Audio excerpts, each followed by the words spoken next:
Assalamualaikum warahmatullahi wabarakatuh. Bapak, Ibu, Saudara yang kemarin mengikuti seleksi P3K tahap 1 dan belum berhasil, kini Menpan RB telah menetapkan status P3K paruh waktu.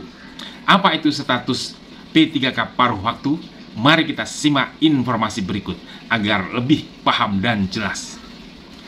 Tapi jangan lupa subscribe dan komen dulu agar KCA terus berkembang. Resmi, Menpan RB menetapkan status PPPK paruh waktu untuk honorer kategori R2 dan R3. Menpan RB telah resmi menetapkan status P3K paruh waktu bagi honorer yang tidak memenuhi syarat untuk bisa lolos dalam seleksi PPPK tahap 1 kemarin. Honorer yang dinyatakan tidak lolos ini mendapatkan kode R2 dan R3 saja tanpa ada L. Kode tersebut memiliki arti bahwa honorer lolos dalam seleksi administrasi dan seleksi kompetensi namun tidak memiliki formasi sehingga tidak memenuhi syarat kelulusan yang ditetapkan Menpan RB. Adanya kode R2 dan R3 ini membuat honorer tersebut dialihkan menjadi P3K paruh waktu untuk saat ini. Penetapan status honorer menjadi P3K paruh waktu ini tentu membuat bingung. Banyak yang beranggapan bahwa P3K paruh waktu ini tidak dianggap jika dibandingkan dengan P3K penuh waktu.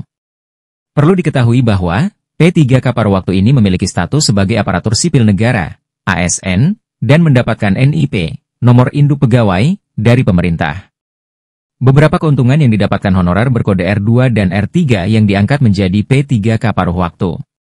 1. Mendapatkan status sebagai ASN, aparatur sipil negara, dan punya NIP, nomor induk pegawai, yang secara resmi telah menjadi pegawai pemerintah. 2. Jam kerja yang lebih fleksibel sehingga P3K paruh waktu bisa mempunyai pekerjaan lain di luar statusnya sebagai ASN. 3. Berhak mendapatkan THR, tunjangan hari raya, dan gaji ke-13. 4. Berhak mendapatkan jaminan pensiun dan hari tua. 5. Memiliki peluang besar untuk bisa diangkat atau dioptimalisasikan menjadi P3K penuh waktu melalui hasil evaluasi kinerja dan syarat administrasi yang dipenuhi.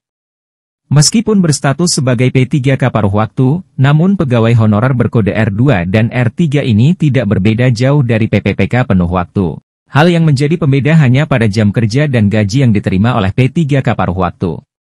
Selain itu, honorer dengan status P3K paruh waktu akan memiliki kesempatan menjadi P3K penuh waktu. Adapun proses dan mekanismenya akan dikembalikan kepada keputusan dan kebijakan masing-masing dari instansi pemerintahan.